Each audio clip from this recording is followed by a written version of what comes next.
Bonsoir à toutes et à tous. Bienvenue à ce tout premier événement 100% en ligne de l'association Power. Je suis donc Alice Méchin-Grivel, je suis cofondatrice de l'association Power, où je co-construis, je crée aussi et surtout je co-anime les événements qui ont lieu hors Covid, principalement à Nantes, une fois par mois. Voilà. Vous avez été plus de 210 à répondre présent sur Facebook notamment, et puis plus de 130, même on a vu tout à l'heure 143 à prendre des billets. Donc vraiment, merci beaucoup du fond du cœur pour cet engouement. Nous, ça nous donne la pêche, ça nous donne envie de continuer, de se dire qu'on a vraiment quelque chose à faire, à dire. Et voilà, ça fait du bien. C'était un sacré défi pour nous parce que à la base, on est vraiment sur le présentiel. Nous, on privilégie vraiment l'humain et c'est dans les rencontres en fait, que ça soit avec les intervenants ou parmi les participants, c'est quelque chose d'assez essentiel dans l'esprit Power. Et donc là, le Covid est passé par là et comment est-ce qu'on fait pour maintenir l'humain dans le numérique. En fait, on a rappelé tous nos intervenants, passés, présents, futurs. On leur a demandé mais qu'est-ce qu'on fait, voilà, qu'est-ce qu'on peut faire. On avait certaines propositions aussi et du coup Margot a été la première, merci, à répondre présente avec cette proposition de conférence atelier. Et on la remercie vraiment. Pour celles qui ne connaissent pas encore Power, c'est une asso, loi 1901, but non lucratif. Tout le monde est bénévole. Pour l'instant, on n'a pas de salariés et on ne fait aucun profit sur les actions que nous menons. Et donc, Power, c'est l'empowerment au sens de la notion de pouvoir d'agir. On est à Nantes et on aime bien employer le mot laboratoire du soi. On y fait des expériences, dans le sens où on propose des événements qu'on appelle exploratoires. Ces événements, ils ont lieu une fois par mois. Ils sont à géométrie variable et ils vous permettent d'explorer, de tester, de découvrir, que ce soit des outils, des méthodes concrètes, pour que vous soyez plus acteur de votre vie, qu'elle soit personnelle ou professionnelle. Et donc dans Power, on peut y croiser des thérapeutes, des coachs, des accompagnants d'une manière générale, des professionnels de l'accompagnement, des alchimistes aussi, des scientifiques. Enfin, et tous, en fait, ils ont en commun le fait d'agir sur votre moi. Donc, laboratoire du soi, voilà, on agit sur votre moi. Et que pour votre moi, ils prennent conscience, je pourrais même dire notre moi, qui prennent conscience de sa valeur et de son pouvoir d'action dans ce monde. Dans votre monde, dans mon monde, et puis dans votre vie d'une manière générale. Et tous ces intervenants, ils ont aussi en commun d'être inspirants, à l'image de Margot, que vous allez découvrir dans quelques minutes. Et surtout, ils sont engagés. Et ce que j'entends par là, c'est que dans Power, en fait, on leur demande, puis ils viennent aussi pour ça, ils viennent aussi pour se remettre en question, pour se confronter directement à vous, pour expérimenter eux-mêmes des nouvelles approches, tester la pertinence de certains outils, etc. Et c'est pour ça que la notion de feedback, elle va être importante pour nous. On va se permettre de vous envoyer à l'issue de cet atelier un petit questionnaire. Si vous pouvez prendre le temps de remplir ce questionnaire, ça serait vraiment super. Et donc, si ce n'est pas déjà fait, n'hésitez pas à liker et vous abonner à la page Facebook de Power. Je voulais remercier particulièrement la Fabrique du Changement, qui nous offre très généreusement l'accès à cette salle de visioconférence. Wave Me Up, qui a relayé dans sa newsletter cet événement. Et puis Margot, bien entendu, et évidemment nos bénévoles, sans qui tout ça n'aurait pas pu être possible. Et j'entends particulièrement Marie, Marion et Léa. Voilà. Je te laisse la parole, Margot. Merci de m'avoir écoutée. Merci à tous et à toutes d'être là. Je suis vraiment ravie d'être parmi vous ce soir. Ça me fait extrêmement plaisir de vous partager aussi un sujet qui me passionne et qui m'anime. Et je vais terminer 2-3 petits merci qui me tiennent à cœur. Déjà à l'équipe de Power, big up, et aussi à l'équipe Alpé de formation qui m'accompagne et qui m'ont accompagnée à préparer cet événement que je vais cet atelier conférence que je vais vous présenter ce soir. Déjà, je vais commencer par me présenter. Donc, je m'appelle Margot, vous l'aurez compris, je suis basée à Nantes. J'ai 28 ans, je suis praticienne ALPE et aussi illustratrice et animatrice d'ateliers de réalisation de soi. En 2 mots, je vais vous raconter vite fait mon parcours pour que vous puissiez comprendre pourquoi je parle aujourd'hui auprès de vous. J'ai commencé par une école de dessin pour devenir illustratrice. Et à la suite de quoi, j'ai eu vraiment une aspiration profonde à m'orienter vers tout ce qui était animation, d'art-thérapie, d'outils où je pouvais mettre à disposition le service du dessin, de la création, pour aider les personnes à reprendre confiance en elles, à s'aider dans leur quotidien. J'étais vraiment passionnée par justement tout ce qui est développement personnel et émotion. Et donc, j'ai, à travers un service civique, initié des ateliers d'art-thérapie avec différents publics. Et je me suis trouvé une seconde passion. Donc, j'ai développé une seconde activité à partir de ma première posture d'illustratrice graphiste. Et à partir de là, au bout d'un moment, dans cette dynamique d'atelier de réalisation de soi, où j'ai fait de très beaux partenariats, notamment avec Wave Me Up, je les salue ce soir, Barbara, tu nous écoutes. Je me suis dit, c'est super, j'arrive à développer des outils où c'est en lien avec la créativité, c'est en lien avec le mental, la remise en question, la prise de confiance et de conscience de soi. Mais tout ça, ça manque de le corps. Le corps, l'émotionnel, qu'est-ce qui passe à travers son corps? Il me manque vraiment ce facteur-là. Donc, je me suis interrogée un peu à savoir qu'est-ce qui pouvait réunir un peu, quels outils étaient là, mis en place, qui puissent me parler. Alors, il y a la danse, il y a plein de choses évidemment, mais qui parlent des émotions et du corps, de ce qui se passe dans son corps. Et un beau jour, je suis tombée sur un article dans un magazine de santé alternatif sur la méthode ALPE, un témoignage. ALPE, donc, c'est l'acronyme de accompagnement aux libérations des perturbations émotionnelles.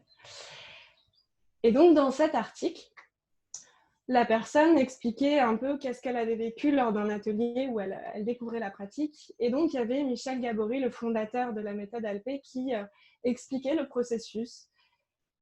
Et devant tant d'évidence, de bon sens, devant la mécanique du corps, de l'écoute des sensations du corps, de ce qui se passe pour libérer les émotions désagréables, je me suis dit, mais si ce truc, il marche, mais c'est fantastique. Ça peut vraiment venir libérer tous les poids émotionnels de chaque personne sur Terre. Mais c'est incroyable. Il n'y a plus de tension, il n'y a plus de colère, il n'y a plus de tristesse, enfin, c'est merveilleux. Donc, j'ai gardé ça dans un coin de ma tête, puis j'ai continué mes ateliers, j'ai continué mon chemin. Et au bout d'1 an et demi, 2 ans, en fait, il y avait plein de choses qui me revenaient et qui me refaisaient écho à cette méthode. J'entendais des mots, enfin, bref. Je me suis dit, je crois que vraiment, il faut que je me forme à cette méthode. Il y a quelque chose à aller chercher là-dedans. Allez, j'y vais. Donc, j'y suis allée. J'ai découvert la méthode et à partir de là, moi, j'y allais en me disant, ça va contribuer pour des personnes que j'accompagne, c'est génial. Et en fait, on est le premier cobaye d'une approche. Donc, ça a opéré en moi des changements énormes dans ma vie, extrêmement positifs. Et donc, la façon dont je vais vous parler d'ALPE et du coup, cet outil à travers les émotions perturbatrices, ça va être vraiment mon prisme avec aussi ce que ALPE vient vous apporter comme élément de compréhension de qu'est-ce qui se passe au niveau émotionnel, au niveau physiologique et pas que, comportemental et plein de choses. C'est ce qu'on va voir ensemble aujourd'hui. Et donc, là, aujourd'hui, je me positionne en me disant, OK, ce que j'aimerais vous faire prendre conscience pendant cette heure et demie ensemble, c'est comment on peut porter un regard nouveau sur nos perturbations émotionnelles et savoir que c'est possible de s'en libérer. Et après la période de confinement qu'on vient de vivre, on a tous, je pense, eu des phases émotionnelles assez perturbatrices, c'est le cas de le dire, assez denses.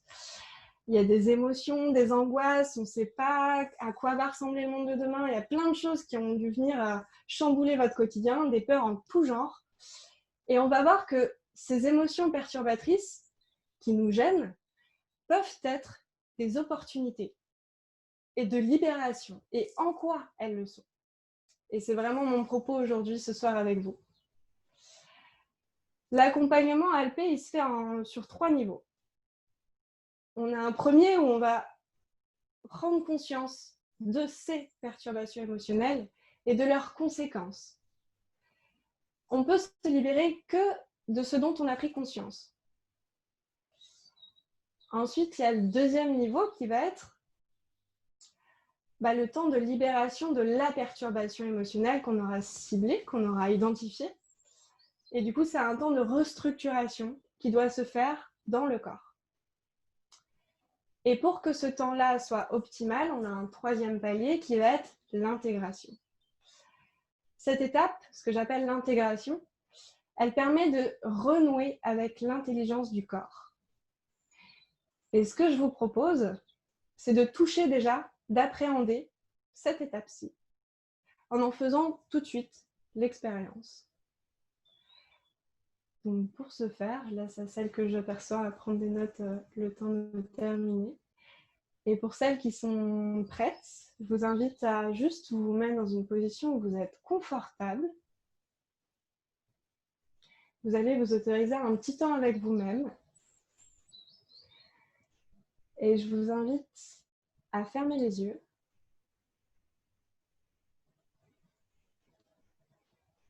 Et à porter attention aux sensations du corps, là, maintenant. Observez ce qui est, simplement, sans rien en penser, sans rien en faire.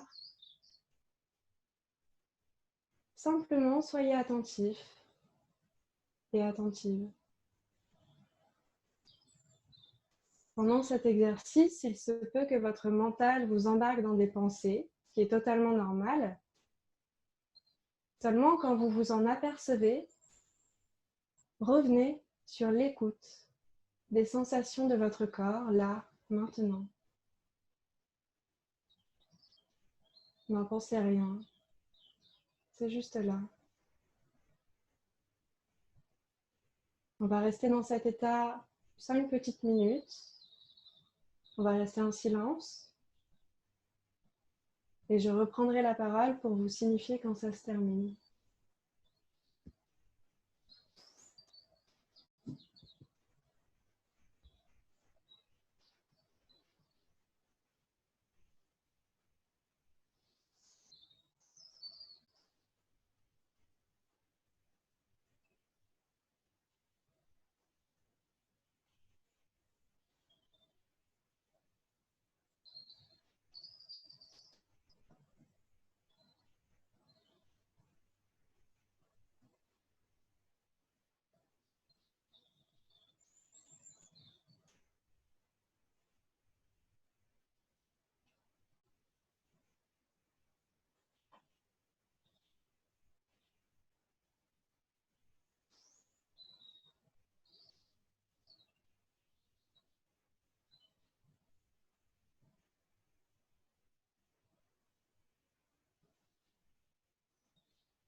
Tout en gardant les yeux fermés, Je vous invite à reprendre conscience des bruits qui vous entourent et de l'espace dans lequel vous êtes.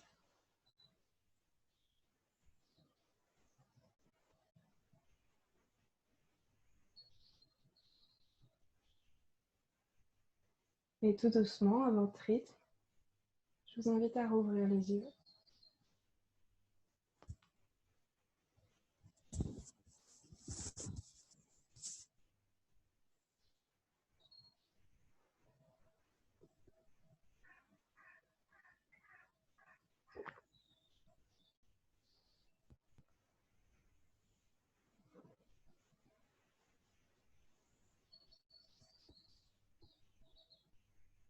Alors, pour celles qui sont de retour, celles et ceux, je serais intéressée pour savoir qu'est-ce que ça vous a fait dans votre corps. Donc, n'hésitez pas à écrire, si vous le souhaitez,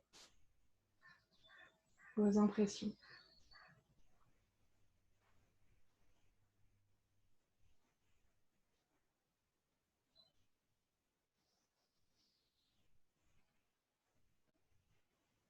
Comme de la méditation, le corps lourd, okay. Le corps vibrant. Je me suis relâchée, apaisée, je me suis reposée. Des frissons dans le dos, plus calme. Je me suis surtout concentrée sur mon souffle. D'accord. Par contre, je n'ai pas ressenti d'émotion, c'est normal. Ce n'est pas l'objectif là. Chaleur, douleur agréable, inconfortable. Ok. Plutôt tranquille, mais un peu agité au niveau du ventre, début et gorge, un peu noué ensuite, puis apaisement. Très intéressant Céline, merci pour ton partage. Une grosse détente, super. Détente, bâillement, apaisement, mais pas mental, pas mon mental.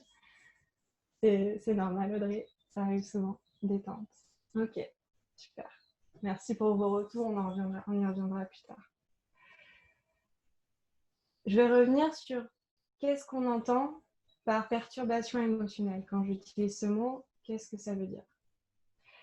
Je vais parler en fait de peur, de stress, de tristesse, de colère, de phobie, d'angoisse, d'inhibition, de blocage, de dépression, d'agressivité, de sentiment d'irritabilité ou tout ce qui va être attrait au mal-être au quotidien. En fait, toutes les émotions qui ont un aspect décalé, dysfonctionnel, perturbant de l'émotion. Je ne vais pas parler des sentiments et des ressentis naturels, mais vraiment de ceux qui vous paraissent dysfonctionnels. Quand est-ce que vous vous sentez en perturbation émotionnelle? Enfin, pas quand est-ce, mais quand vous vous sentez en perturbation émotionnelle, qu'est-ce que vous ressentez dans votre corps? Je vous laisse me mettre à l'écrit vos petites réponses. Vraiment, avec votre corps, quand vous savez que vous êtes perturbé, il se passe quoi dans le corps? Ouais, au niveau du corps, Mélanie, la frustration, ça fait comment? Ça réagit où? Accélération cardiaque, je serre les dents, en effet. Bouillonne pour la colère, bouillonne, ça fait comment dans le corps?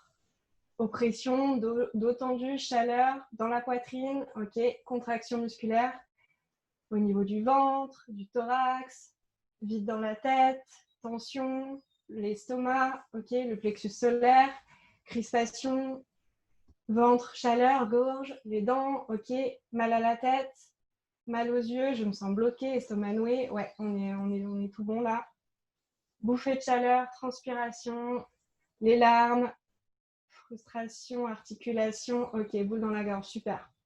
Vous êtes bon. Vous êtes très bon. Ok. Picotement de douleur. Ok. Quand on voit tout ça apparaître, de quoi ça parle? Dans quelles circonstances ces sensations seraient-elles normales d'apparaître?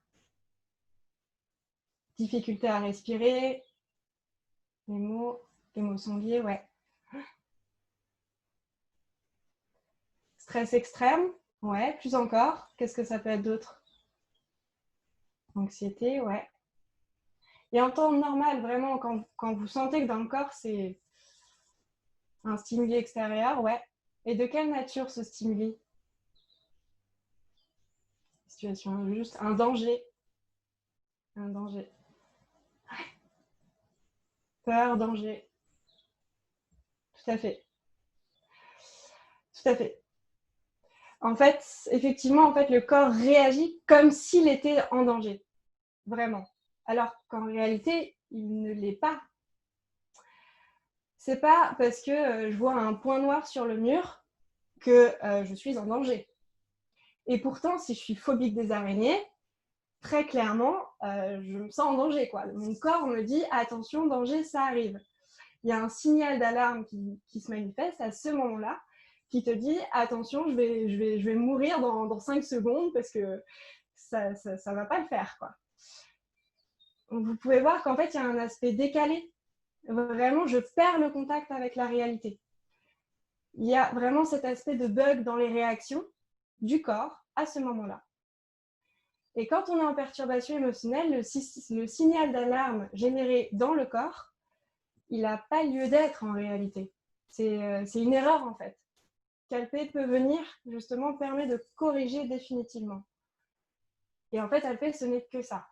C'est vraiment, donc pour rappel, accompagnement aux libérations des perturbations émotionnelles. Donc c'est vraiment une synthèse du mot. Quand je dis Alpé, ça veut dire cette phrase-là. Et donc, l'idée, c'est que lors d'une séance Alpé, par exemple, le corps va pouvoir vivre confortablement, très confortablement et jusqu'au bout, les sensations désagréables liées à la perturbation que vous venez traiter. Et donc, ce qu'en fait, on n'a jamais l'occasion de faire. Si on voit son araignée là sur le plafond, sur le mur, et qu'on se dit « ça va pas », généralement, on a tendance à fuir, à « oh là là, je ne l'approche pas », on met 5 mètres de distance, on ne veut pas l'approcher. Mais en réalité, on ne va pas se dire « attends, vas-y, ça fait quoi dans le corps à ce moment-là ?» Non, c'est dans la réalité, voilà. Et pourtant, en fait, c'est ça la clé. C'est ça la clé. C'est vraiment permettre au corps de vivre jusqu'au bout ses sensations pour que le corps se rende compte de lui-même qu'il n'y a pas de danger et corriger définitivement cette erreur. Et en fait, le savoir-faire Alpé, ça tient à ça, c'est de donner l'espace au corps, de revivre ses sensations jusqu'au bout. Une bonne fois pour toutes, et à partir du moment où le corps actualise qu'il n'y a pas de danger, c'est terminé. Désactivé, ça ne reviendra jamais. Donc vous écoutez une bonne fois pour toutes votre corps au moment où il y a l'araignée, et après les araignées, ce sera vos copines. Enfin, la situation ensuite qui se reproduira, vraiment au niveau émotionnel, c'est totalement différent. Pour vous expliquer un peu plus profondément mon propos, je vais faire un partage d'écran. Comme vous pouvez le voir, en fait, comme on l'a vu, les perturbations émotionnelles peuvent être diverses et variées, comme sur ce dessin, en fait. Vous voyez, cette personne, elle a la peur des araignées, on va la retrouver, une peine de cœur dont elle n'arrive pas à cicatriser, ou encore la peur le vertige, ou encore les insultes, les injures, c'est quelque chose qu'elle ne supporte pas et qui la crispe totalement et où elle veut se faire toute petite souris. Le regard des autres, c'est quelque chose qu'elle n'aime pas du tout. La critique ou le jugement, une notation, quelque chose de sévère. Bref, on ne se sent pas très bien, comme le montre ce personnage, quand on est dans nos perturbations émotionnelles. Et avant tout, ce qu'il faut en comprendre, hop, je vais mettre un grand écran, ouais, ça ne change pas grand-chose, c'est que la perturbation, elle est mentale. À ce moment-là, on va se mettre à analyser, à cogiter, à ruminer, à chercher des solutions.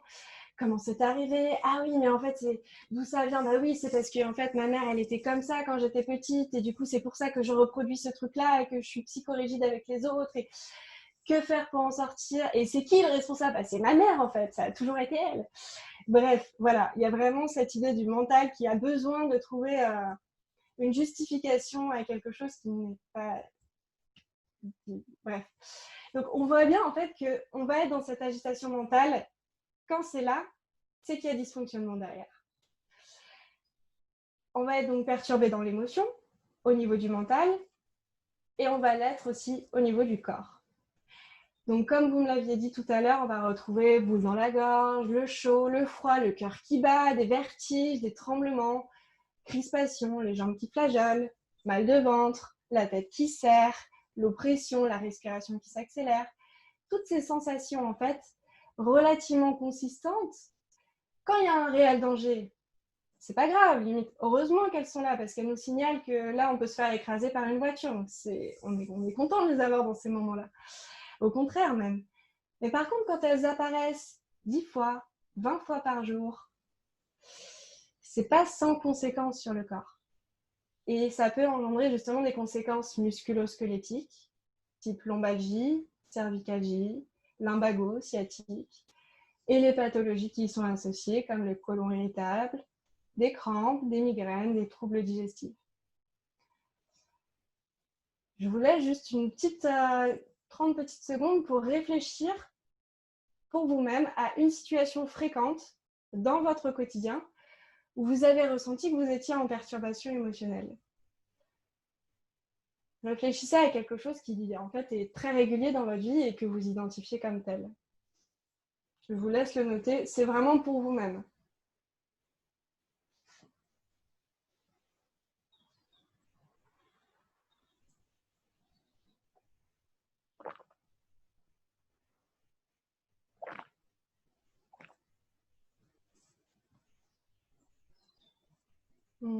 Merci pour ton partage, Marie.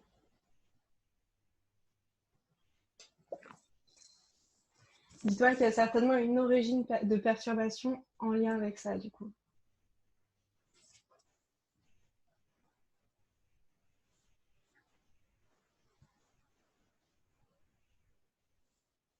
Super. Ok. Voilà, donc vous avez là vos points clés. Tout à fait. Merci pour vos partages, c'en est en effet.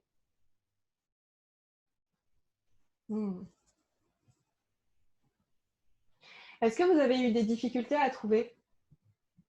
Vous pouvez répondre simplement par oui et par non dans le chat. Ok. Non, non, non, non, non, non. Oui. Bravo, Jenny. Ok. Non. Oui. Ça dépend des situations, ouais.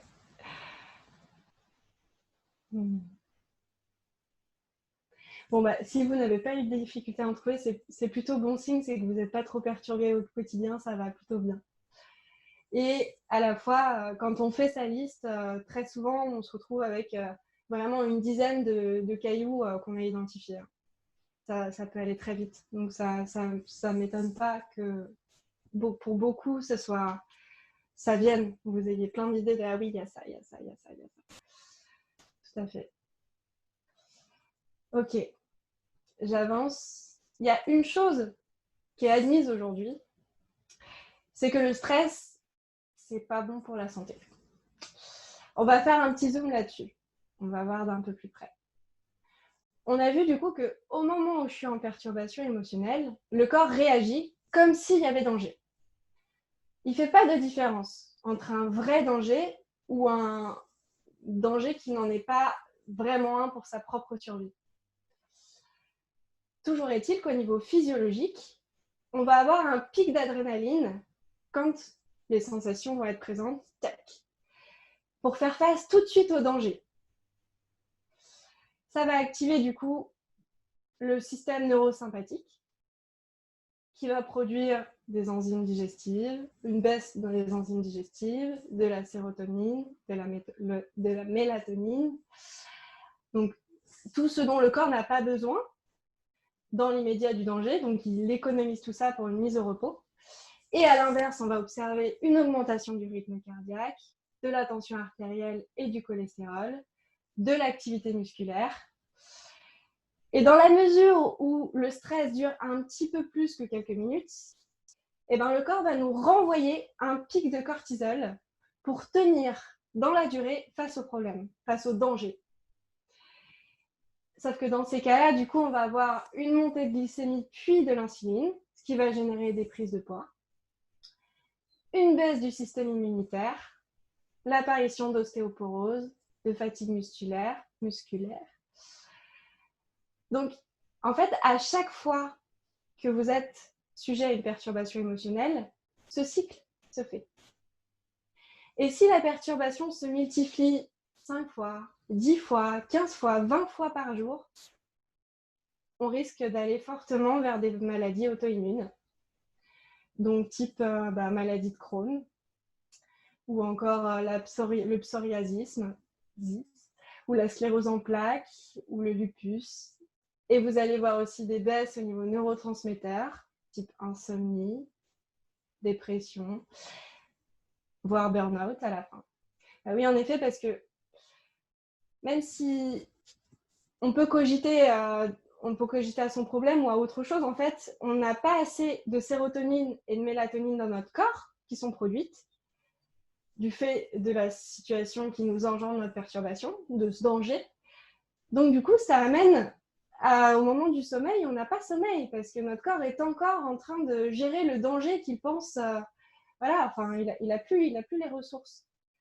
Donc, c'est vraiment, vraiment problématique. Et donc, à la fin, plus de jus, plus d'énergie. Et si c'est trop souvent, et donc, on arrive à des situations vraiment de crise type burn-out, où le corps, à un moment, il lâche. Il dit non, en fait, je peux plus. Je peux plus tenir là.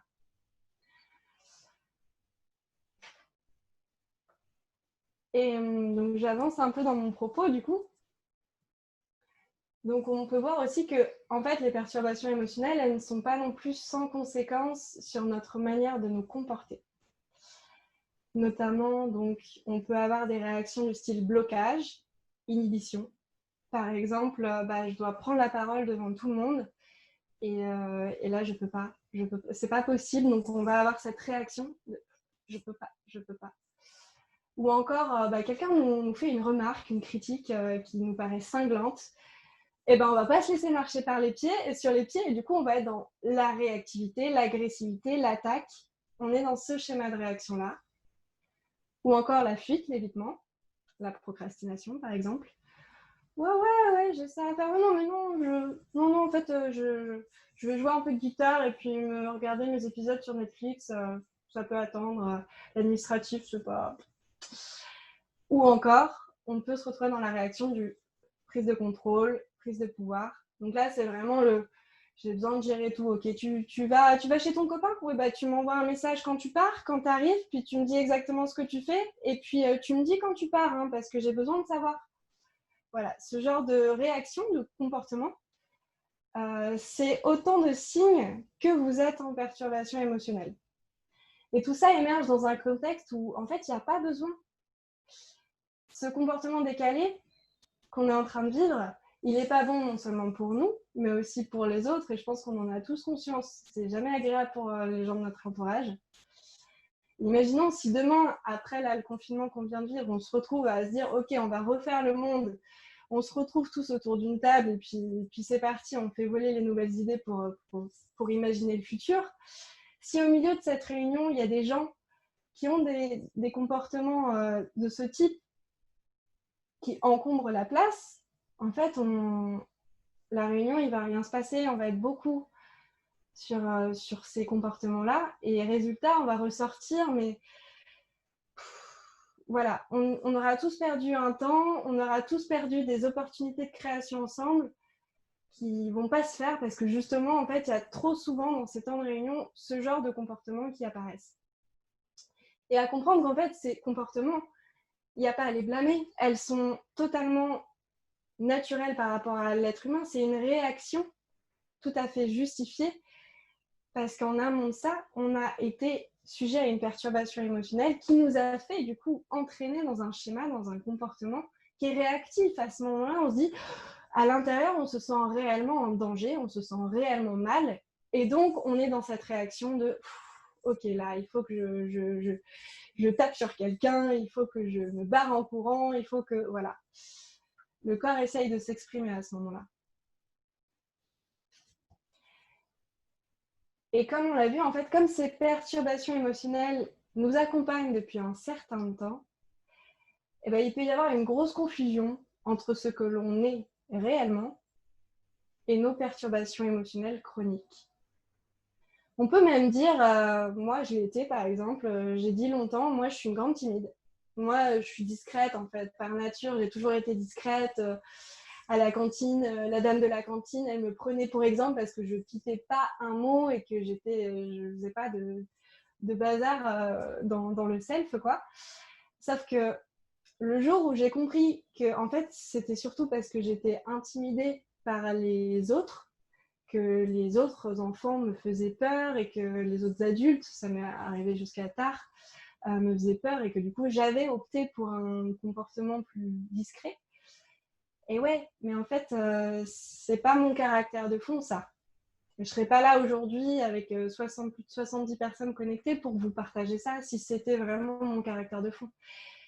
Tout comme une autre personne qui peut vous dire mais ouais non mais moi faut pas enfin quand on me cherche on me trouve en fait juste depuis le temps qu'on me connaît les gens ils sont au courant mais non en fait cette personne elle est perturbée chroniquement et son mode de réaction habituel ça va être l'agressivité mais c'est pas lui ça c'est pas lui on n'est pas nos perturbations émotionnelles on n'est pas ces dysfonctionnements là même s'il s'y est identifié en fait il est chroniquement dysfonctionnel c'est vraiment, il faut bien sentir la nuance, c'est pas la même chose. Et vu qu'en fait, ça nous accompagne depuis longtemps, on est presque dans l'acceptation de la perturbation comme étant normale. Et ce que je vous dis aujourd'hui, en fait, c'est que c'est pas normal d'être en perturbation. Ça amène souvent en plus à avoir des conclusions hâtives sur les autres, sur la base des perturbations émotionnelles. Une réflexion vient nous toucher, direct, nous, on va être non, dans le rejet, je ne veux pas entendre ton idée. Alors que l'idée de la personne, ça se trouve, elle est très juste, elle nous accompagnerait, elle nous permettrait d'aller plus loin dans le projet en commun. Sauf que si ça me touche, je ne vais pas être en capacité de m'ouvrir à cette personne et d'écouter ce qu'elle a à me dire, parce que je serai dans ma perturbation. Et tant qu'on ne la désactive pas, tant qu'on ne fait pas un travail de libération, on en reste là. Et tout ça, bien sûr, ça n'est pas sans conséquence sur notre potentiel, autant individuel que collectif. Et ben, en effet, on parlait de la réunion, par exemple, de travail. Et ben, les pertes de moyens, ils sont présents lorsque la réunion, elle n'avance pas parce qu'il y en a un, il veut avoir le dernier mot et qu'il y a un grief entre deux collègues, baisse d'efficacité, forcément, qui engendre évidemment dans la sphère de l'entreprise une perte de temps. Donc à nouveau, on ne s'y retrouve pas et qui peut aussi entraîner une perte financière, dont en fait, on peut se passer sans aucun problème. Et c'est là, en fait, sur le potentiel, ce qui va se passer, c'est qu'on a tous des talents, on a tous des dons, des excellences, que l'on fait sans effort et de façon brillante. Mais si entre mes talents et moi, il y a une perturbation émotionnelle, je ne vais pas y aller beaucoup vers mon talent. Parce que quand j'y vais, c'est pas agréable. Donc je vais y aller le moins possible. Et franchement, on est d'accord, c'est fort dommage.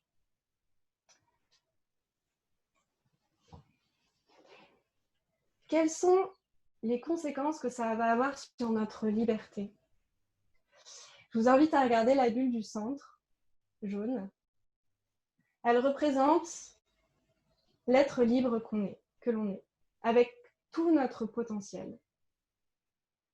Cet être libre, si devant moi, en haut, je me dis « Ah ouais, je pourrais aller dans cette direction » et en fait, ah non, il y a une perturbation émotionnelle, ça m'affecte beaucoup à chaque fois que j'y vais.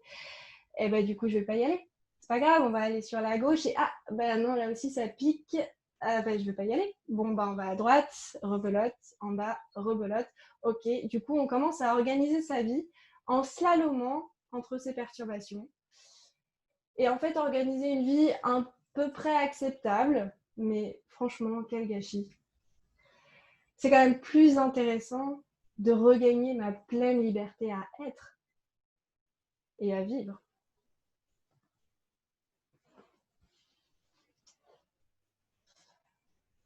Alors, comment avec Alpé on peut aborder les choses? Je vous invite à regarder cette boule grise. Cette boule grise, elle représente un événement, une mémoire gravée dans le corps qui nous fait réagir comme si on était en danger. Quelque chose qui a été mémorisé par erreur comme étant dangereux alors que ce n'était pas vraiment le cas. Cette boule grise apporte un message puissant de danger, qui n'a pas de fondement réel.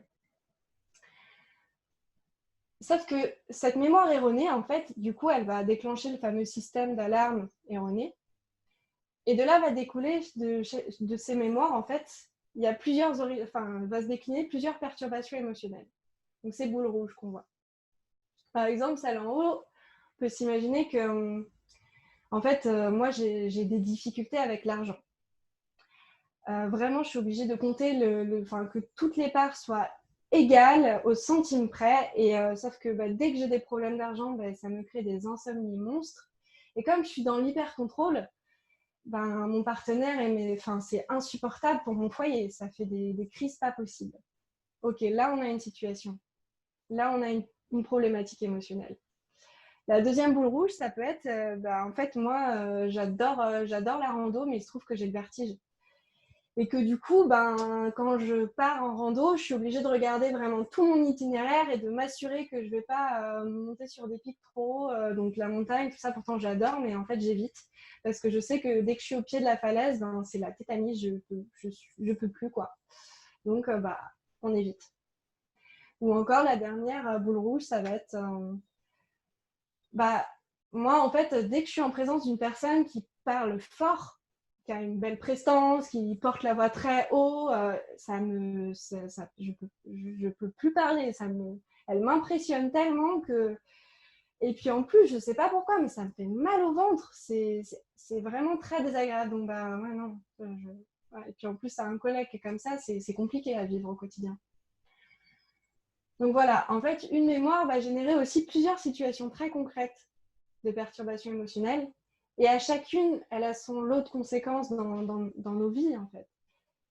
Et on a appris depuis longtemps beaucoup à gérer, à minimiser, à apaiser ces conséquences. Et puis, il y a des solutions très bien. Il y a des tisanes, des solutions homéopathiques qui existent pour justement calmer ces conséquences. Alpé, là, on ne s'occupe pas de ça. C'est vraiment pas l'angle qu'on prend. On va juste avoir besoin de prendre conscience des moments clés où on est en perturbation, car chacune de ces situations de perturbation émotionnelle est une porte d'entrée vers la mémoire erronée. Et du coup, on va pouvoir la désactiver, libérer l'émotion. Je peux vous donner déjà quelques petites clés pour repérer vos perturbations. Et à vous-même de conscientiser que déjà, en fait, ces choses-là, c'est pas une fatalité. On peut s'en libérer. Mais déjà, comment on fait pour les repérer? Déjà, je pense que ça vous a inspiré tout ce qui s'est dit là.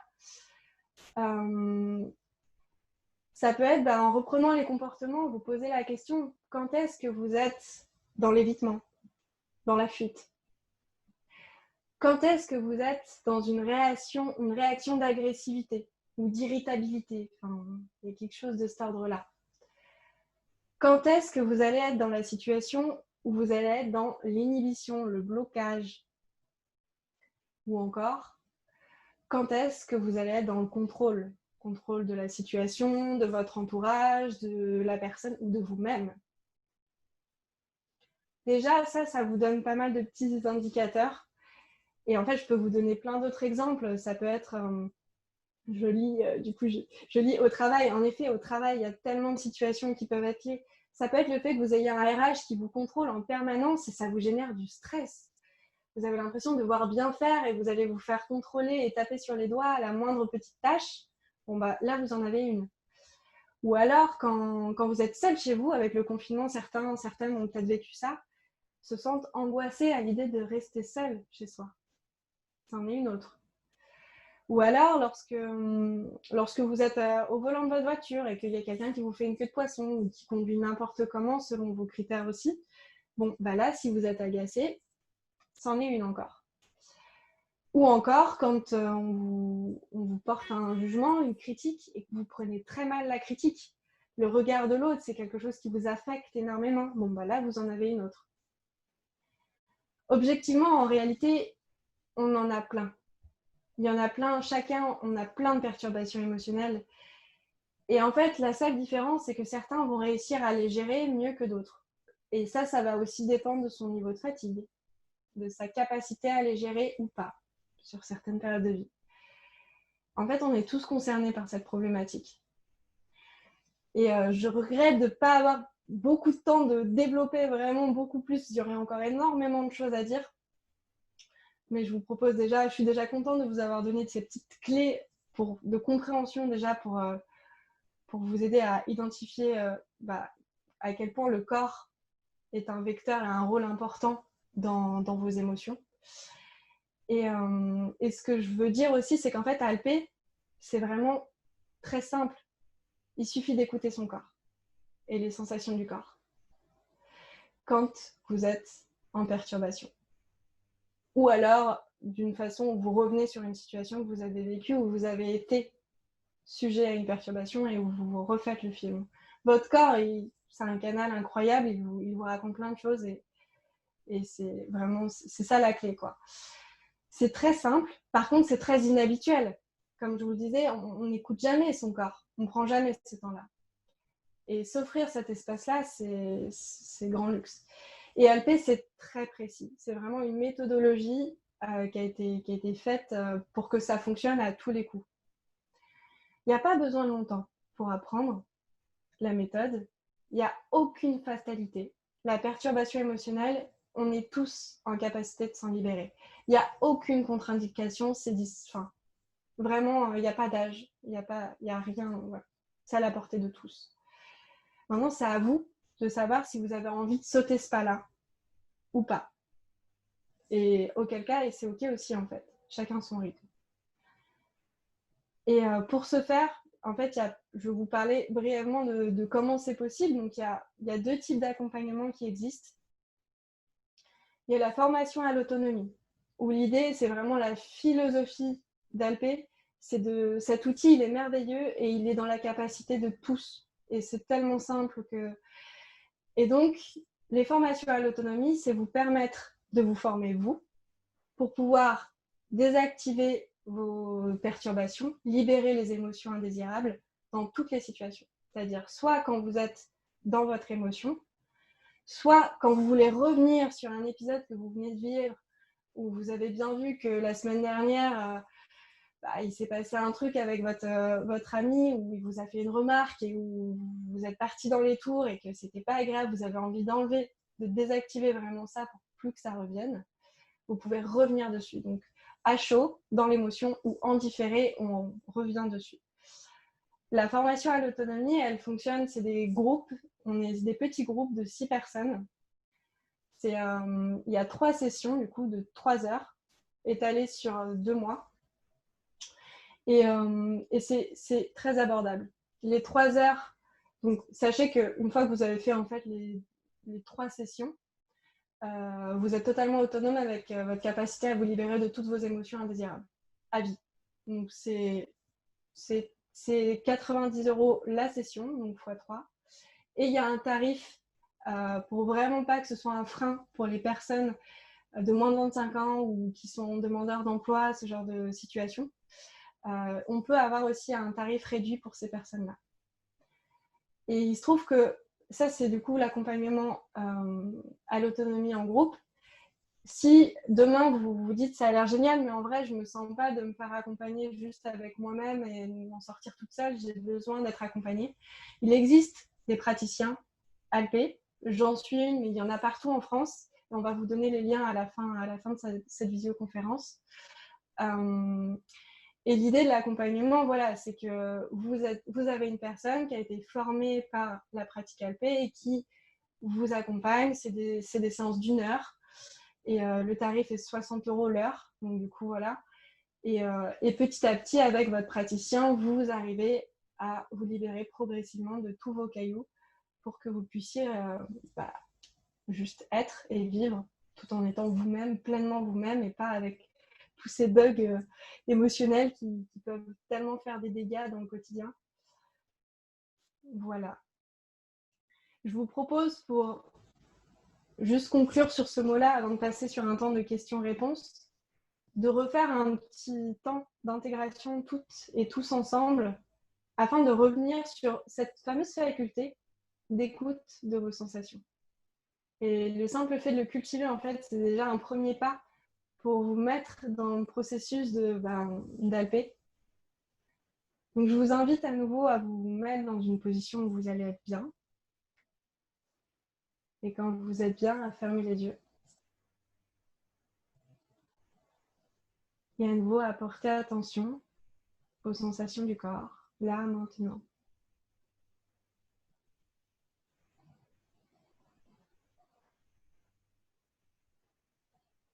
Observez ce qui est, sans rien en penser, sans rien en faire.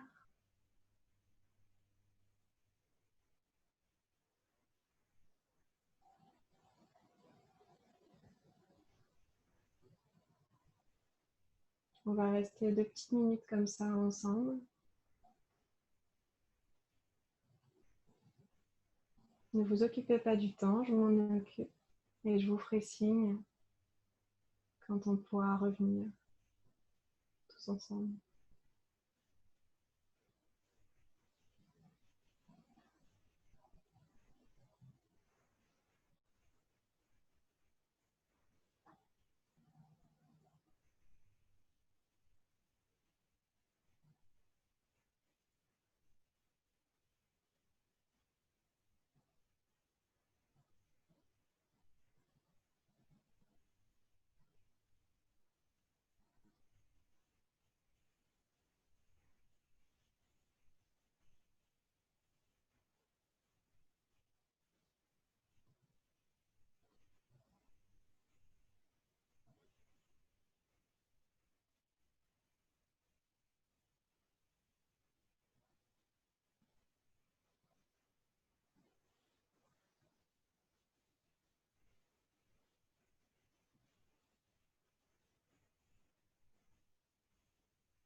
Je vous invite à tout doucement revenir à vous.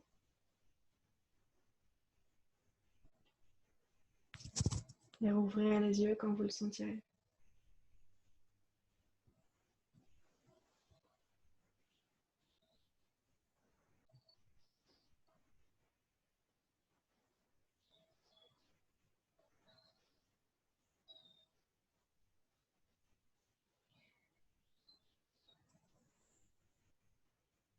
On va passer au temps questions-réponses. Alice souhaite nous partager son témoignage. Ok. Bah, déjà, merci Margot pour toute cette explication. Alors, au-delà de mon simple témoignage, parce qu'effectivement, j'ai eu la chance de pouvoir tester la méthode Alpé il y a très, très peu de temps, donc c'est encore tout frais. Et puis, j'ai pas terminé.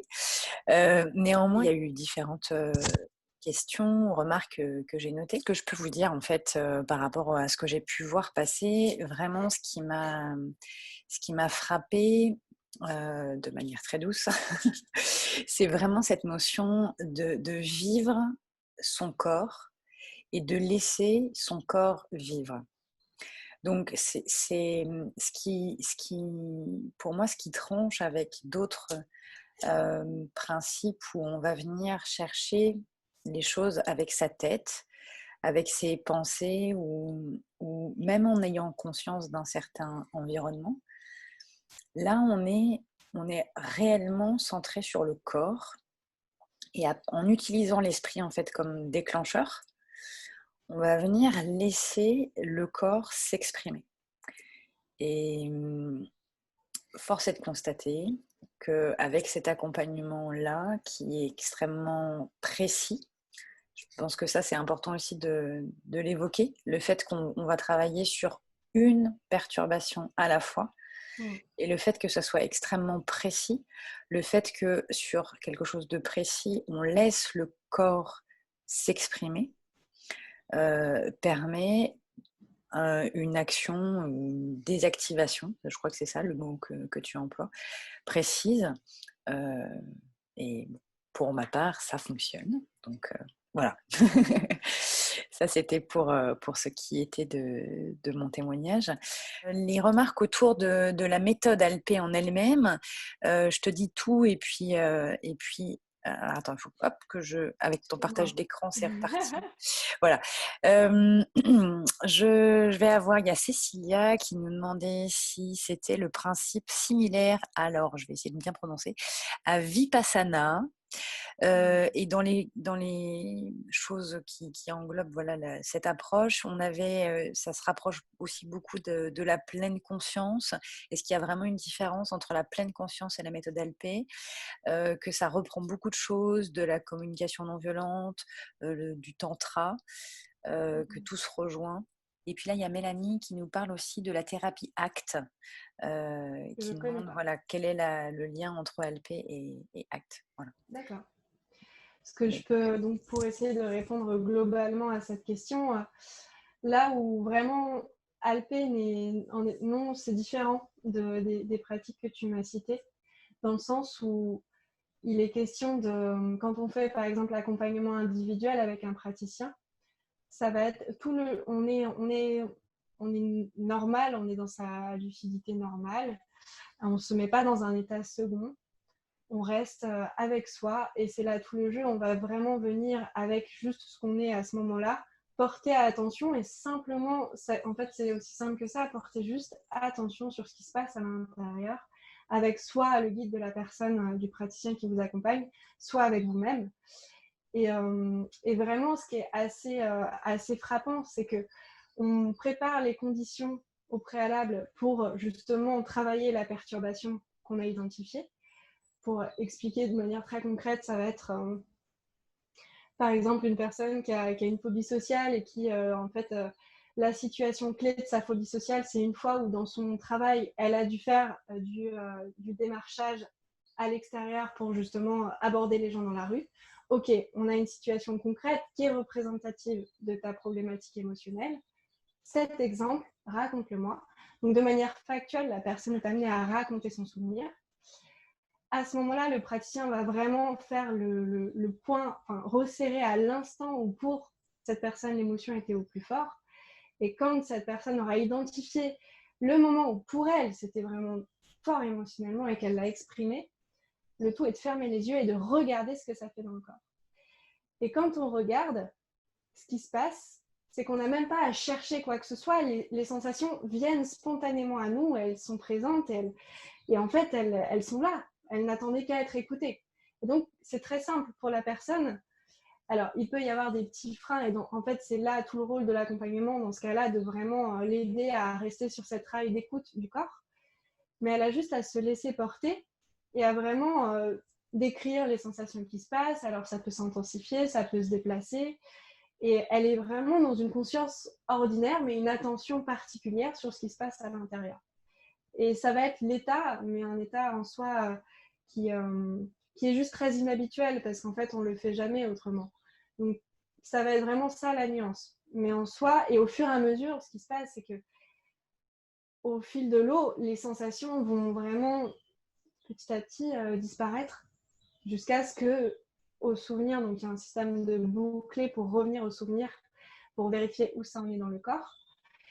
Et au moment où en fait, elle sent qu'il n'y a plus rien de significatif qui émerge quand elle se plonge dans son corps. Et c'est là que ça nous indique qu'il y a vraiment une réinitialisation dans le corps et que le corps, il a compris qu'il n'y avait pas de danger lié à cette situation et qu'il s'en est libéré du coup de l'émotion perturbatrice. Donc voilà un peu la mécanique de ce qui se passe très concrètement en fait, et donc l'état dans lequel on est.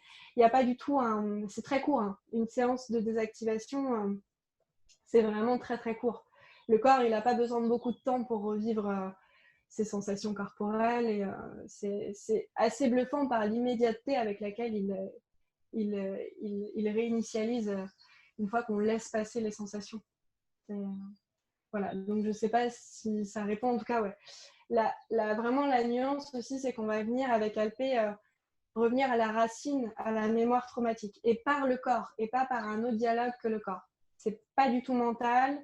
C'est évidemment, il y a de l'émotion quand on évoque la scène, et c'est un canal parce que l'émotion est là, mais avant l'émotion, ce qu'il y a à comprendre, c'est que le corps s'exprime et que c'est notre unique canal pour désactiver les émotions perturbatrices. Il y a une question qui est liée à cet aspect-là, donc le fait qu'il y ait des similitudes avec le EFT et la kinésiologie, et est-ce qu'on peut préciser que tu ne manipules pas, le fait qu'il n'y ait pas de contact, en fait, il n'y a pas besoin d'avoir de contact, c'est un travail qu'on fait nous-mêmes, et que toi, tu n'interviens pas physiquement, tu es présente, mais tu ne nous touches pas, en tout cas.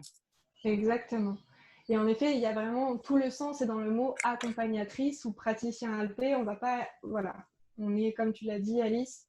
D'ailleurs, les séances peuvent se faire à distance parce qu'en soi, on est là, mais on n'est que là pour accompagner la personne et le travail est réalisé par la personne. Et en fait, c'est aussi retrouver son pouvoir d'agir dans le sens où la clé, elle est en elle. Et nous, on est là pour l'assister, pour reconnecter à cette clé. D'où le fait que la formation aussi à l'autonomie est aussi accessible parce qu'en soi, on n'invente pas la lune, on reprend juste une évidence du corps qu'on a oubliée et dont il y a eu un travail de fait pour, comme je disais, rendre la méthode accessible et de manière très précise et très construite dans un cadre qui fonctionne à tous les coups, et que si on se tient à cette méthodologie-là, il n'y a aucune contre-indication, et c'est la personne qui fait ce travail. Alors, on me parle de la gestalt, donc la gestalt thérapie, du fait que ça rejoint ça. Alors, je ne pourrais pas répondre, je ne connais pas. Mais je serais curieuse d'avoir le lien pour aller découvrir, en tout cas. Amandine nous demandait comment faire lorsqu'on doit vivre une situation difficile qui ne dépend pas de nous. Son papa est décédé récemment et sa grand-mère est actuellement en train de mourir à petit feu. Et ça la rend profondément triste, dépressive et irritable. Je lis ces mots. Certes, je ne suis pas personnellement en danger, mais des êtres proches le sont. Voilà. Donc, c'est une situation complexe où, en effet, il y a vraiment un distinguo aussi entre la phase de deuil. Elle est, après le décès d'une personne proche, elle est inhérente à l'être humain. Et cette acceptation du deuil, c'est un processus naturel qui, en soi, Alpé ne va pas te rendre robot et te dire tu ne dois plus rien ressentir, c'est pas l'idée. Il y a vraiment le distinguo entre ces émotions, si elles doivent être vécues, ça fait partie, hélas, du flot de la vie. Par contre, c'est si tu réalises que au fil du temps, le deuil de proche, ça fait 10 ans que ça entache ta vie et que tu sens que tu n'en as toujours pas fait le deuil, qu'il y a cet aspect dysfonctionnel, que là, en effet, on peut identifier qu'il y a une perturbation émotionnelle qui est résiduelle à la situation, et celle-ci, on peut la traiter. Mais en l'occurrence, il y a un temps d'acceptation qui est avec tout le processus qui va avec, où j'ai juste à te souhaiter bon courage pour vraiment cette période de vie. Et en l'occurrence, elle peut faire aussi ressurgir plein de petites choses. Le fait de voir ses proches tristes peuvent t'affecter et créer une perturbation dont tu peux te libérer. Il y a plein de, en fait, venir identifier dans ce gros amalgame d'une situation très difficile et tragique de la vie, qu'est-ce qui est issu de là, en fait, je dois passer par ces émotions-là parce que c'est comme ça. Et les émotions qui sont vraiment, que tu sens que là, il y a quelque chose qui vient, qui a cet aspect bug et dysfonctionnel. Celle-ci, tu peux en effet t'en libérer. Et la première, le temps et l'acceptation. Mais chacun son rythme, et en tous les cas, voilà, peut-être à toi de venir faire un travail d'identifier déjà qu'est-ce que dans cet éventail de ce chemin de vie, qu'est-ce qui t'apporte à voir et conscientiser ce qui peut être en effet libéré et ce qui ne pourra pas l'être tout de suite et qui prendra du temps. Est-ce que la méthode Alpé peut permettre de se remettre d'un traumatisme psychologique arrivé enfant et qui perturbe encore à l'âge adulte? La réponse est oui. Et ce qui est important à noter, c'est qu'avec cette méthode, on n'a pas forcément besoin de connaître l'origine et c'est pas quelque chose qu'on va forcément évoquer, on va pas l'évoquer normalement avec le praticien. Si toi, de ton cheminement, tu as fait le ressort et tu vois voilà, l'origine de quelque chose qui continue à entacher ton quotidien, ok, c'est une clé qui pour toi et ton cheminement peut être utile, mais pour le praticien LP, n'est pas important parce que dans le sens où on ne travaille pas sur le mental. Il y a des perturbations, on ne connaît pas l'origine. Elles peuvent être inconscientes, elles peuvent être dès le prénatal. On ne saura jamais l'origine. Toujours est-il que dans le quotidien, ça a des conséquences et c'est ces conséquences qu'on va venir libérer, désactiver en faisant ce travail un à un, de venir, ok, ça a une racine. Cette racine, on sait qu'elle existe, mais on ne va pas forcément s'y attarder parce que, en fait, le fait de venir travailler sur la situation, le corps fait le chemin jusqu'à la racine. Mais ça passe par le corps et pas par le mental. Donc, en soi, ce n'est pas un travail. Moi, je ne suis pas psychologue ou psychachose. Je n'ai pas besoin dans le sens où ce volet-là, c'est plus un volet d'accompagnement psychologique et ce n'est pas mon registre. Du coup, c'est pas ce qu'on va venir traiter avec elle. Mais du coup, le fait que toi, tu aies vu ta mécanique, c'est certainement une bonne chose pour ton évolution, mais on va vraiment s'intéresser sur le concret du tous les jours, à quel point cette problématique t'impacte. Et du coup, c'est avec ces situations-là qu'on va venir travailler. Des fois, donc, je ressens quelque chose qui ne va pas intérieurement, je suis en alerte dans la journée. Donc, c'est toujours Héloïse. Merci Héloïse de tes témoignages et de tes questions. Et dans la journée, j'apprends une nouvelle concernant des personnes que j'apprécie. Ouais, je suis pas sûre de comprendre la deuxième partie de la phrase, mais je peux commencer à répondre à la première. Quand tu sens qu'il y a cet état d'alerte, ce qui est intéressant, c'est de voir quel a été l'élément déclencheur. Est-ce que c'est un élément juste de toi-même mental qui a amené une pensée qui a fait que tu t'es mis dans une perturbation parce que y a des idées qui sont venues te perturber, ou est-ce qu'il y a eu un élément extérieur qui est venu du coup influencer ton comportement ensuite et t'a mis dans un état où tu sens que c'est pas ton état naturel et que ça devient énergivore à vivre. Donc je t'invite à juste retracer le chemin arrière et voir qu'est-ce qui a provoqué ça. Et quand tu l'auras identifié, ça peut être en effet, à partir de là, tu peux faire le travail de désactivation. Effectivement, le moment, si j'ai bien compris, le moment vraiment important qu'il faut identifier, c'est pas du tout le pourquoi, mais c'est le moment, qu'est-ce qui se passe dans notre existence, dans notre vie, dans ce qu'on est en train de faire, ce qu'on est en train de vivre, au moment où on ressent, où cette perturbation se pointe en fait. Tout à fait. Oui, c'est exactement ça. Alors, on a eu des questions par rapport à l'accompagnement Alpé. Et donc, Anne-Claire demandait, est-ce qu'une durée de 2 mois obligatoire ou est-ce que ça peut être plus rapide? Alors, pour la formation à l'autonomie, oui, ça va être 2 mois dans le sens où ça va être des sessions de 3 heures avec de la mise en pratique. 3 heures, mise en pratique. Et c'est très important d'avoir ces temps de mise en pratique parce que les autres temps et les sessions suivantes vont être aussi sur qu'est-ce qui a fonctionné, qu'est-ce qui n'a pas fonctionné, pourquoi ça n'a pas fonctionné.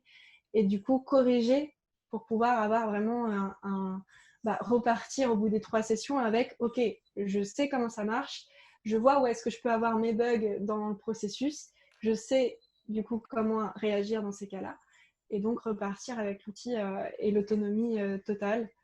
Et comme j'expliquais, donc tu as 2 formats, et c'est dans les liens, du coup, tu peux avoir le format où tu souhaites être accompagné par quelqu'un, et le format où tu veux participer au groupe à l'autonomie. Donc, pour rappel, c'est des groupes de 6 personnes. Et si vous êtes intéressé, du coup, vous avez mes coordonnées qui s'affichent à l'écran et celles du site pour pouvoir avoir les informations complémentaires. Léa disait, et si c'est une pensée, du coup, le déclencheur? Si c'est une pensée, bah, c'est tout à fait possible. C'est juste à savoir, dans cette situation, le fait que toi, tu aies l'outil te permettrait à chaud directement de désactiver l'émotion qui est générée, et donc par le corps. Donc, ça va être la bonne solution, la bonne pratique à faire. Donc, la prochaine fois, quand tu sens que tu es aux prises d'une pensée comme ça, l'idée, c'est de, petit 1, vous assurer que vous êtes dans un lieu safe, où vous n'allez pas être dérangé. À partir du moment où le lieu est safe, petit 2, faites l'expérience, ça ne coûte rien. Vous pouvez, au pire, ça marche. Du coup, vous fermez les yeux, vous oubliez la pensée et juste vous regardez ce que ça fait à l'intérieur. Et à l'intérieur, si vous sentez 1, 2, 3 sensations, ok. Et vous n'allez pas aller chercher longtemps. Normalement, si vous êtes en perturbation, elles vont se manifester d'elles-mêmes. Vous notez, ok, j'ai une boule dans la gorge, j'ai mal au ventre, j'ai les épaules qui se crispent. Ok, on en a 3, on est parti, vous les laissez évoluer. Vous faites rien d'autre que observer ce qui se passe et rien d'en attendre.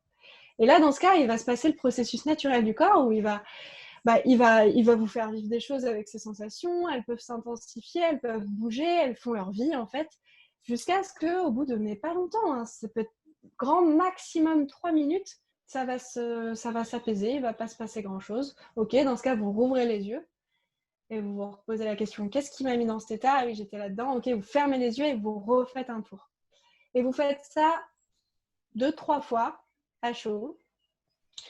Et au bout d'un moment, en fait, quand vous allez vous refaire le film et que simplement vous allez être dans votre corps, vous allez voir que y a plus, ou alors il y a des petites sensations résiduelles, mais il n'y a plus grand-chose de significatif. Et là, c'est le signe que c'est ok, c'est bon, c'est désactivé. Et ensuite, autorisez-vous à un temps d'intégration. Donc vraiment un temps de repos avec vous-même, où vous écoutez ce qui se passe dans votre corps. L'idéal, c'est de vous laisser vraiment une plage de temps de 20 minutes pour vous en faire une, vraiment bien. Et ensuite, vous allez pouvoir constater que plus tard, ce genre de... Alors là, le cas de figure de la pensée, c'est vraiment spécifique, on va dire, mais quelle que soit la situation à laquelle vous êtes confronté, finalement, vous pouvez vous autoriser ce temps-là. Et si c'est une situation où, et généralement, c'est plutôt ça qui se passe, qui est extérieur à vous, voilà, quand vous sentez que vous êtes dans une émotion qui est désagréable à vivre à l'intérieur, isolez-vous, mettez-vous dans un espace safe et tentez l'expérience. Vous n'avez rien à perdre. Vraiment, il y a cette idée de reboucler qui est très importante aussi, parce que le premier passage est souvent le plus significatif, parce que il y a des choses qui se vivent de manière intense, mais alors qu'on soit bien d'accord, votre corps ne va jamais vous mettre dans une difficulté, il vient vraiment faire vivre ce qu'il y a à vivre, mais il ne vous fera pas exploser en 1000 morceaux.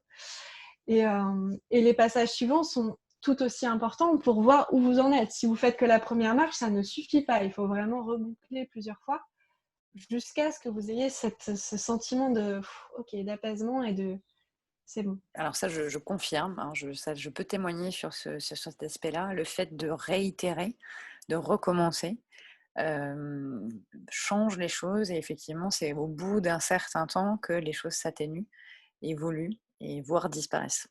Combien de séances individuelles peuvent être nécessaires pour résoudre une mémoire erronée approximativement? Ok.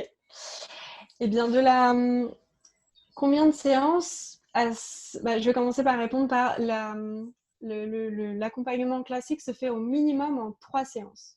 On a une première séance où ensemble, on va venir faire l'état des lieux de toutes les perturbations émotionnelles que tu as pu identifier dans ton parcours qui sont problématiques. Par exemple, la dévalorisation de soi, ok, c'en est une. Dans quelle situation tu t'es senti dévalorisée?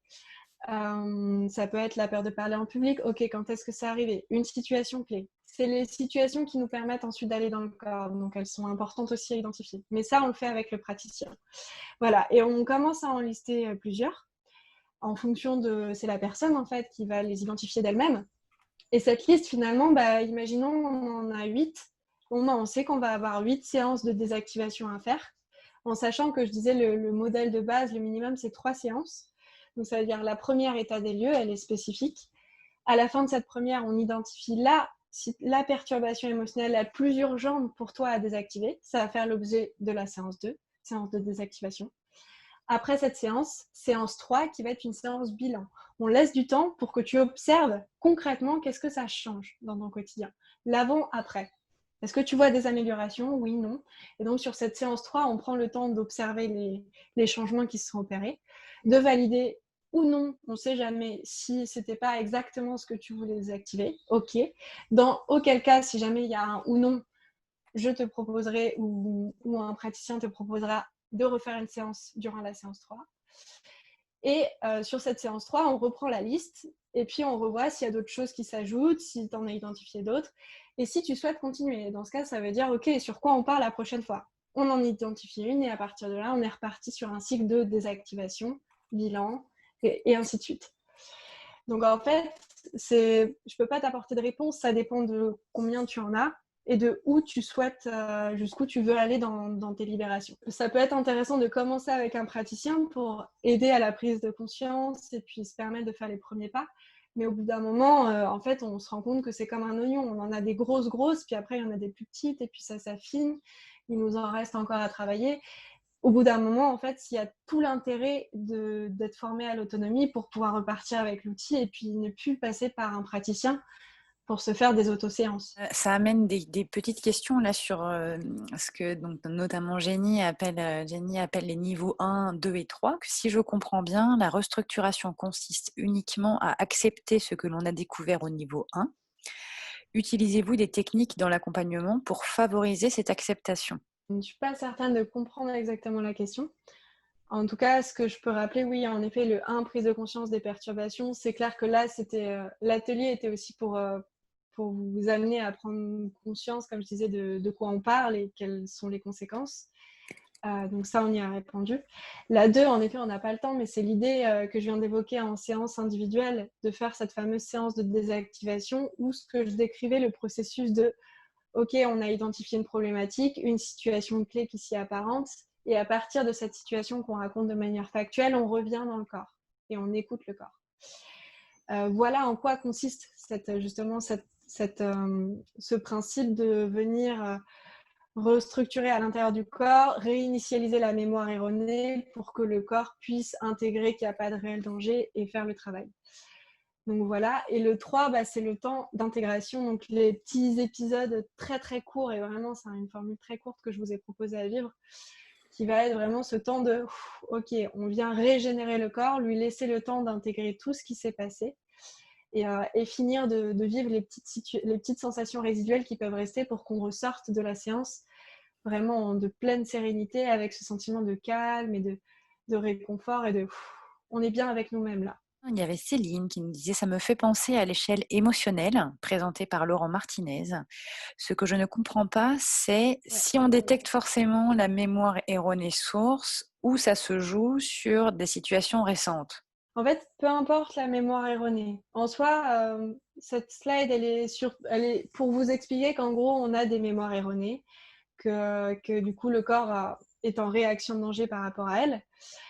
Mais en soi, on n'a pas besoin d'identifier qui elles sont. On ne va pas s'en occuper. En effet, on va revenir, on va partir de ces situations qui sont du coup les conséquences de la mémoire erronée.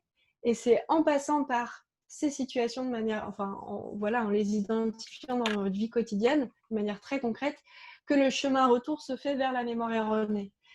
Et ce chemin-là, il se fait vraiment dans le corps. Donc, c'est pas mentalisé. Donc, en fait, on n'en a pas besoin de la boule grise en soi. On a juste besoin des petites carrés rouges là, qui sont les situations clés, qui vont nous permettre de faire le chemin inverse, au retour à l'intérieur, à la racine, mais qui ne sont pas mentalisées. Donc, du coup, c'est notre corps et l'intelligence du corps qui qui va faire le chemin et qui va faire le travail nécessaire. Il y avait Ève, parfois je ressens des sensations corporelles qui ne sont pas agréables, mais j'ai de la difficulté à savoir à quelles pensées elles sont associées, Mmh. car elles sont variées et nombreuses. Et elle est rejointe par Audrey qui dit qu'elle fait parfois, donc Audrey fait parfois de l'eczéma, comme en ce moment, mais elle Mmh. ignore la source du stress qu'il provoque, car il ne se passe rien de grave en ce moment. Voilà. Mmh. OK. Ça, c'est super intéressant. Alors, pour répondre à Ève, il y a cette idée que c'est pas grave si, enfin, tout dépend comment tu utilises l'outil LP. Si tu es formé à l'autonomie et que tu as la maîtrise du HO, tu n'as pas besoin de savoir en fait la raison qui a amené au fait que là, tu te sens pas bien. Parce que tu peux te faire du HO, tu peux te faire une séance tout de suite et donc désactiver le problème. Et en fait, on n'a pas besoin de connaître l'origine du problème si le caillou, il est plus dans la chaussure. Il est juste plus là et on arrive à marcher tranquillement. Et donc, il y a cette notion, en fait, de si tu sens qu'à l'intérieur, c'est pas OK, si tu as l'outil dans les mains, fais-toi une séance et ne te pose même pas la question de l'origine. Si par contre, tu choisis de te faire accompagner par un praticien, le praticien va t'aider à mettre des mots et à t'interroger pour que tu puisses de toi-même trouver c'était quoi le démarrage. Mais c'est pas forcément à tous les coups qu'on trouve. Et parfois, il y a certaines problématiques émotionnelles qui, comme un fruit pas encore mûr, ont besoin d'encore un peu de temps pour que le fruit tombe et qu'on puisse venir libérer la problématique. Et ça, il faut juste le rythme de chacun d'entendre ça. Et pour la question de l'eczéma d'Audrey, c'est très intéressant. En effet, ça me fait écho du coup à une anecdote d'une personne que j'ai accompagnée qui avait également de l'eczéma sur les mains. Et donc, première séance ensemble après le temps de bilan qu'on avait fait où elle avait identifié une situation. Peu importe finalement quelle était la situation clé, toujours est-il que sa problématique était de l'angoisse, de l'anxiété, du stress. On a fait la séance de désactivation et c'était très significatif chez elle, une des sensations, c'était une chaleur dans les mains, très très forte. Et donc pour l'anecdote, en fait, c'était assez frappant parce qu'à la fin de sa journée, elle m'a envoyé un message en me disant, bah, écoute, je n'ai plus d'eczéma, c'est parti. Alors, en fait, ça, c'est un peu le côté roulette russe. On ne sait pas. Quand on vient désactiver une problématique émotionnelle, il se peut qu'en effet, elle était liée à un problème d'eczéma. Et dans ce cas, bingo, on a enlevé la problématique physique du même coup. Mais alors, c'est en fonction de qu'est-ce qu'on vient enlever comme caillou, en fait. Ça peut être l'un, ça peut être l'autre. Là, il se trouvait que bingo, c'était le même. Enfin, c'était en lien. Mais voilà, je pense que c'est à chaque cas sa particularité aussi. Je repasse sur la question de Jenny. Elle aurait aimé savoir si le niveau 2 utilisait des techniques pour réinitialiser, par exemple de l'association à des pensées positives ou autres, ou si c'était uniquement de l'écoute active et de l'acceptation des messages du corps. D'accord. Eh bien non, on n'utilise rien de ce qui existe déjà. C'est tout l'enjeu en fait, et au contraire, le fait d'utiliser de la visualisation ou des exercices de respiration ou quoi, ça va créer l'effet inverse que celui voulu avec du LP, c'est-à-dire que ça va créer un bug dans la possibilité au corps de venir réinitialiser la mémoire erronée. Donc du coup, on va au contraire lâcher toutes les pratiques qu'on connaît pour ne faire, quand on fait du LP, on ne fait que du LP, que de l'écoute. Et tout le travail est du lâcher prise, de n'être que sur l'attention de ce qui se passe à l'intérieur. Voilà, est-ce que Jenny, tu peux nous indiquer si c'est OK pour toi? Au top, merci. Bon, ben voilà, parfait. Super. Alors, on a pas mal de personnes qui nous ont quittés en disant merci, tu avais bien répondu à leurs questions. Et on avait Solène, je ne sais pas si Solène est encore là, mais elle nous disait: «Je suis étudiante en psycho et je me forme sur les violences faites aux femmes et aux enfants. Et cette méthode est très intéressante. Merci, Margot». Voilà. De rien, Solène. Et alors, il y a Gina qui indique: penses-tu que l'alimentation, en fonction de chacun, est nécessaire en parallèle du travail sur les mémoires erronées? L'alimentation est nécessaire. Pour moi, c'est encore un autre volet où il a son rôle clairement sur les effets de notre corps. Ça, c'est évident. Soit on met du bon carburant et on a plein d'énergie, soit le carburant n'est pas de bonne qualité et on devient plus lourd, on a des difficultés à avancer. Mais par rapport à Alpé, en tout cas, c'est vraiment un autre volet. Donc, on va pas venir, on va pas venir faire ce parallèle-là et travailler sur ça. Audrey, merci Margot. Du coup, je dois lister mes perturbations émotionnelles, puis appliquer la méthode Alpé pour les désactiver. Et parmi elles se trouve celle, par exemple, de l'eczéma. En fait, juste à préciser que ton eczéma, ça va être une conséquence d'une perturbation émotionnelle. C'est vraiment au niveau de ton corps que ça se passe.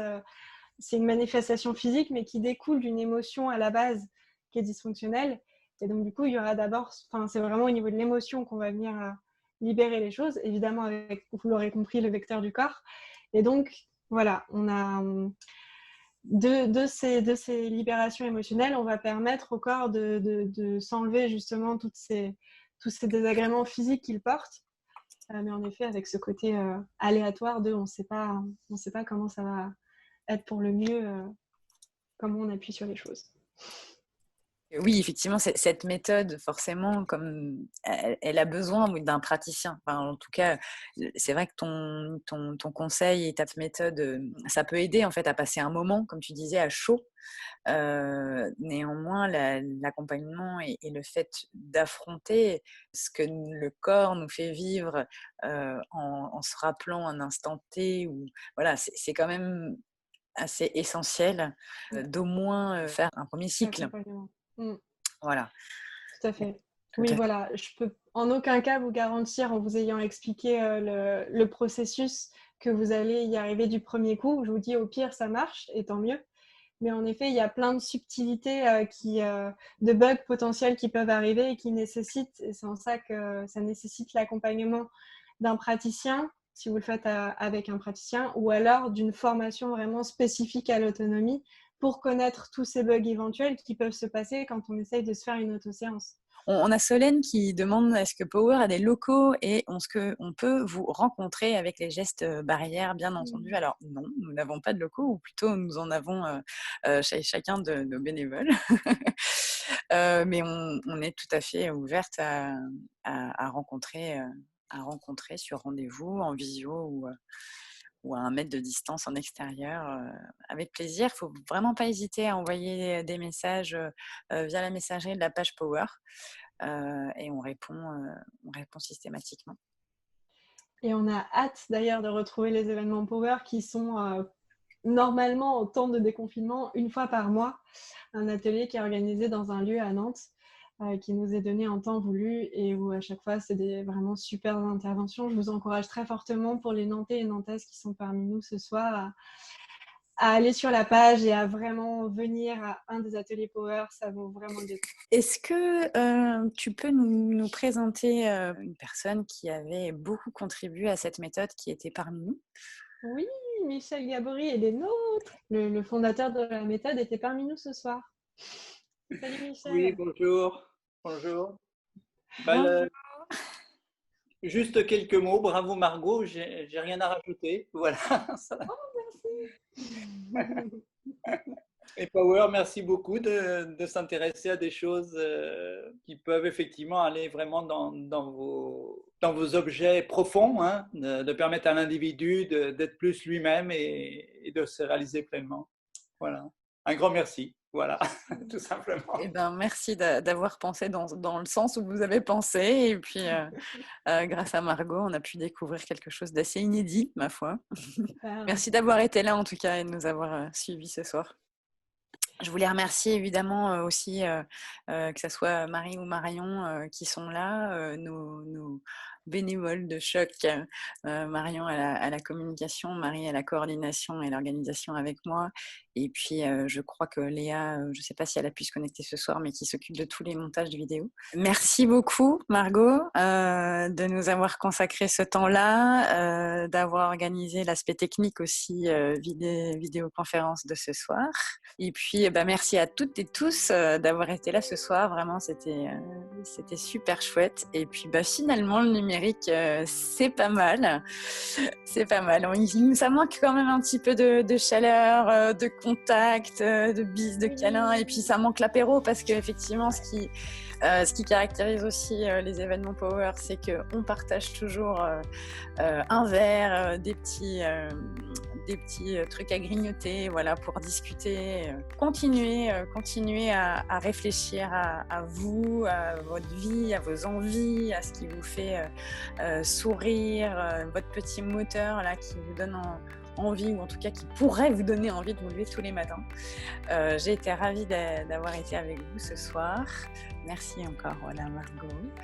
Et puis on va pouvoir doucement se quitter pour se souhaiter une très très bonne soirée. Si vous pouvez nous faire un petit retour sur vos impressions et vos envies, ça serait vraiment avec grand plaisir. Eh bien Solène, oui, nous aussi on a bien hâte que tu viennes à nos événements et que nos événements puissent se refaire également en présentiel. Là, on fait un petit teaser, on parlera certainement de l'auto-empathie. Donc on reste sur l'émotionnel, on reste sur le soi, on reste dans ce confinement, ou ce déconfinement confiné, sur voilà, comment est-ce qu'on peut venir prendre soin de nous pour pouvoir retourner dehors un petit peu plus fort. Merci à toutes et à tous. Merci Margot. Bonne soirée à tous. Bonne soirée à tous. À très bientôt.